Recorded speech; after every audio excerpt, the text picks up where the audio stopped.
हरियाणा चुनाव के exit poll के आंकड़े सामने आने लगे हैं, तो उसमें बताया जा रहा है कम से कम कांग्रेस को 60 से 65 सीटें मिली हैं हरियाणा में। तो क्या लगता है, कितना विश्वास है इस एग्जिट पोल पर? देखो मैडम, एग्जिट पोल का विश्वास नहीं है, पर जहाँ तक जो जनता का जो व्यवहार है और जनता का जो मूड है उसी के हिसाब से एग्जिट पोल बना हुआ है। और जनता का मूड यही है कि बीजेपी को वहाँ बहुमत नहीं मिलेगा। आपसे 65 तो नहीं, पर 55-60 सीट जरूर कांग्रेस की हैं। 60 सीट तो कांग्रेस की जरूर हैं। और इन्होंने हथकंडे भी खूब अपनाए हैं। दलाल और दामाद वाले भाषण भी चले हैं मोदी जी के कि दलाल, और अगर कांग्रेस आ गई दलाल और दामाद का राज्य होगा। तो मैडम, यहाँ तक सबसे बड़ा फर्क पड़ा है एक पहलवानों का और किसानों का, और उससे ज़्यादा फर्क पड़ा है कंगना राणावत के बयान का, जो लोग बागों को आज तक खटक रहा है। हरियाणा के, पंजाब के लोग बागों को आज तक खटक रहा है, क्योंकि हरियाणा और पंजाब हमारे हिंदुस्तान में कृषि प्रधान में दोनों ही 1 और 2 नंबर है।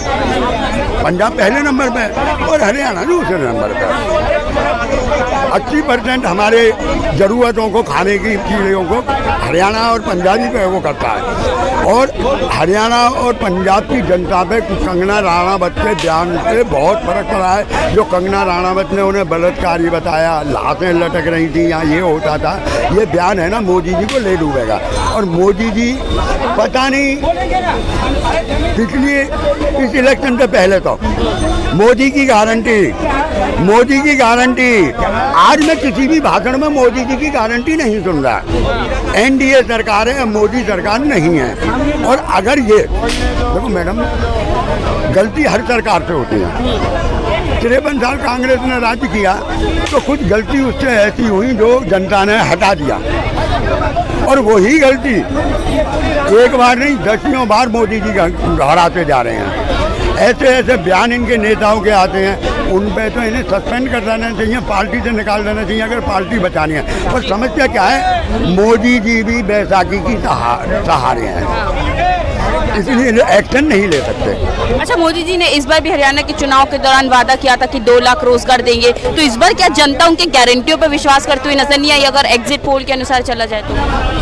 देखो मैडम, सन 2014 से लेके आज तक ये तो जनता जान गई है कि मोदी जी ने जो भी वादे किए हैं, अगर कोई एक आदमी यहाँ आके बता दे कि भाई 2014 में मोदी जी ने ये वादे किए थे और ये इतने पूरे हो गए, 100 में से 10 वादे भी इनके पूरे नहीं हुए, और इसके बाद इन्होंने ऐसे ऐसे बिल लाई है बेमतलब के, तो जनता समझ चुकी है अब नहीं चलेगा। इनके तो 2 मुँह चाप है मैडम, ये 2 मुँह चाप है। यूपी में आते हैं तो हमारी एक कौम विशेष की आलोचना करते हैं, कौम मुसलमान कौम की खूब आलोचना करते हैं। अगर वही चुनाव कश्मीर में हो रहे हैं तो वहाँ सिलेंडर देते हैं, इनके पोस्टर उर्दू में छपते हैं। तो ये दोगले इंसान है मैडम, और मैं तो कहूँगा देश की जनता को जाग जाओ अपनी, अगर देश का भला चाहिए तो जाग जाओ, बीजेपी को तो भगाओ। क्योंकि मैं ये नहीं कहता कांग्रेस को लाओ, कोई ऐसा आदमी चुनो जो कि देश का भला कर सके, अपना नहीं। मैंने अभी मैडम, मैं थोड़ा आपका टाइम ले रहा हूँ, अभी मैंने RTR से पता किया था गूगल वगैरह पे, मोदी जी कहते हैं कि मैं गरीब माँ का बेटा हूँ, बहुत गरीब माँ का, मेरी माँ ने मांग के खिलाया। मैंने पता किया गूगल पे कि मोदी जी का एक दिन का खाने का खर्चा 45,000 के आसपास पड़ता है। 45,000 रुपये का खाना खाते हैं मोदी जी। तो ये कौन सा गरीब है भाई? ऐसे गरीब बाप के बेटे तो माँ के बेटे जो जिनकी माँ ने मांग के खिला खाया। तो मैडम, इनके कहने में और करने में बहुत फर्क है। ये लोग बात कहते कुछ हैं, करते कुछ हैं। मैं हर पार्टी के लिए कह रहा हूँ, एक पार्टी को, अब मुझे विश्वास है जिस हिसाब से राहुल गांधी चल रहे हैं ना, हो सकता है देश के लिए वो करें, और एक बार जनता को उन्हें टाइम देना चाहिए।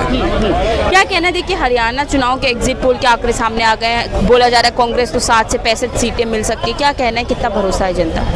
90 में 60 से 65 सीटें हरियाणा में। एग्जिट पोल गलत दे रहा है, कम से कम 10 से 15 सीट का फर्क बता रहा है। हाँ, फर्क बता। मैंने कही ना 50 से 55 हो सकती हैं, 50 से 55 हो सकती है। लग रहा है कांग्रेस की सरकार आने वाली है हरियाणा में। खिचड़ी सरकार होगी। कहीं ना कहीं केजरीवाल कहीं 10 सीट लेके निकल गए तो केजरीवाल को उनको लेना पड़ेगा, चाहे बीजेपी हो चाहे कांग्रेस। भाई 90 में से अगर 50 भी 55 भी ले गई तो बहुमत मिल गया मैडम। भैया 50-55 आना कठिन है, हम नहीं, आप कह रहे हैं। और ज्यादातर एग्जिट पोलों में तो अभी यही बताया जा रहा है कि 60 से 65% है, 60 से 65 सीटें जा रही हैं कांग्रेस की तरफ। क्या लगता है भाजपा कहाँ चूक गई अगर एग्जिट पोल के दौरान जाए? अभी 3 दिन बाकी है ना, 3 दिन में कहाँ पे क्या खेल होगा। हो गए ना आज। वोटिंग तो हो गई ना, अब तो रिजल्ट आने का भी है। वोटिंग हो गई, अभी खेल बाकी है। अच्छा, अभी खेल बाकी है। तो क्या लग रहा है मोदी जी की गारंटी काम करने वाली है जो हरियाणा में उन्होंने दिया है? नई गारंटी जो गारंटी दिए हैं, जो पढ़े लिखे लोग हैं जरूर मोदी जी को पसंद करेंगे। 8 तारीख को कुछ न कुछ अच्छा एग्जिट पोल के अनुसार तो फेल होते हुए नजर आ रही है। आपने अभी कहा कि पढ़े लिखे आदमी मोदी जी को पसंद करेंगे। भैया पढ़े लिखे, मोदी जी तो खुद पढ़े लिखे नहीं है, उन्हें कौन पसंद करेगा? अरे यार बात तो ऐसी करो ना बड़े भाई। नहीं, ये बात तो मैं गलत है। नहीं देखा भाई, हम नहीं आप हैं भाई। भाई। लेकिन जो पढ़े लिखे नहीं होते उनके लड़के हाथ तक पहुंच जाते हैं IAS और PCS, लेकिन एक बिजनेसमैन का लड़का जो है वो जमीन के नीचे धंस जाता है क्योंकि उसको हर ऐसो आराम मिलता है। तो पढ़े लिखे नहीं हैं, इसीलिए आज यहाँ तक पहुँचे हैं। अगर पढ़े लिखे होते तो प्रधानमंत्री ना होते। तो मतलब कोई पढ़ाई लिखाई ना करे, तो कोई पढ़ाई लिखाई ना करे। एक बात याद आ गई, मैं 4 तक पढ़ा हुआ हूँ यार। ठाकुर साहब, इस बात पे आपकी बात पे ना मुझे एक बात याद आ गई जी भैया। कहते हैं जिनको जिंदगी आसानी से मिल जाती है ना, जिनको जिंदगी आसानी से मिल जाती है उनको बाकी जिंदगी गंवाने में निकल जाती है, और जिनको जिंदगी बड़ी मुश्किल से मिलती है उनकी बाकी जिंदगी बनाने में निकल जाती है। तो कांग्रेस को जो जिंदगी मिली थी वो बड़ी मुश्किल से मिली थी, आज़ादी से मिली थी, लड़के मिली थी, शहीदी से मिली थी, और इनको बनी बनाई मिली है। तो ये उड़ाने में लगे हुए हैं, अच्छी बात कहा, ये उड़ाने में लगे हुए हैं, इनकी जिंदगी उड़ाने में लगी हुई है। कितनी भी कोशिश कर लो, कितनी भी कोशिश कर लो, हारेंगे मोदी जी, हारेंगे ना, हारेंगे मोदी जी। अच्छा, क्या कह रहे हैं? मैं क्या कह रहा हूँ, देखो मोदी जी हारेंगे और हारेंगे। तो मैं क्या कह रहा हूँ, हारना जरूरी है उनके लिए। अब तो मैं क्या कह रहा हूँ, जब मजहब पे आ जाए ना बात, हिंदू मुसलमान होने लग जाए तो बेड़ा गर्क होना है देश का। अच्छा, हरियाणा चुनाव के एग्जिट पोल के आंकड़े सामने आ गए हैं तो बोला जा रहा है मेरे ख्याल से भाई साहब ने अभी बताया मुझे कि 60 आगे चल रहा है। तो अभी कुछ दिन 2-3 दिन की बात हो रही है, पता चल जाएगा कौन जीतेगा कौन हारेगा, लेकिन हारेंगे मोदी जी बस। अच्छा, हमें तो ये पता आते भैया जी क्या ये एग्जिट पोल पे तो मुझे भरोसा नहीं है भाई। यही मीडिया है जो पहले कह रही थी कि अब की बार 411 और विपक्ष 102। भाई यही मीडिया चिल्ला रही थी 411, वो तो 400 मांग रहे थे, ये 411 दे रहे थे, और हुआ क्या 240 पे आ गए। तो मीडिया है, उन्हें जहां मिला धन वहीं चले धनाधन। पर अब तो भाजपा भी कह रही है हमको एग्जिट पोल पे भरोसा नहीं है, जैसे ही रिजल्ट आएंगे तो कुछ और ही रिजल्ट देखने को मिलेगा। वो तो मैं कह तो रहा हूँ, मीडिया भाई क्या पूछती है, प्रधानमंत्री जी आप ही बताइए आम काट के खाते हैं कि चूस के खाते हैं? फिर मीडिया पूछती है कि आप बताइए आपने कितने दिन वनवास कैसे काटा? अरे प्रधानमंत्री है, उनसे ये पूछिए कि देश की स्थिति कैसे मजबूत हो रही है, यहाँ रोजगार कैसे आ रहा है। आप वो लोग पूछते नहीं, तो एग्जिट पोल तो आप उन्हें दिखाओगे ना।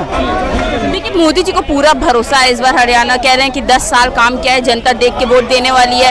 अब अगर एग्जिट पोल के अनुसार देखा जाए तो एक बड़ा झटका मिलेगा मोदी जी को। एग्जिट पोल को देखो, जनता देखो ना, जो प्रत्याशी के लिए मतलब उनका स्टार प्रचारक तंवर सिंह, वो 12:30 बजे तक भारतीय जनता पार्टी के प्रत्याशी के लिए वोट मांगता है और आधे घंटे में कांग्रेस में चला जाता है और वहाँ उनसे हाथ मिला लेता है। तो जनता का मूड देखिए ना। मुझे तो एग्जिट पोल पता ही नहीं है, क्या करना देख के। जहाँ पर हरियाणा के स्वास्थ्य मंत्री एक गांव में जाते हैं, वहाँ की जनता उन्हें नहीं आने देती है, ये भगा देती है। तो जनता का तो ये मूड है ना। एग्जिट पोल क्या बताएगा जी? एग्जिट पोल कुछ हजार लोग के बीच में होता है, लेकिन हरियाणा में 90 सीटों में 90 की सीट ये हार रहे हैं। इनको बाद अब की जमानत जब्त हो रही कई प्रत्याशी होगी। तो एग्जिट पोल मैं नहीं मानता एग्जिट पोल को। क्या कहना है कि हरियाणा एग्जिट पोल के आंकड़े सामने आ गए?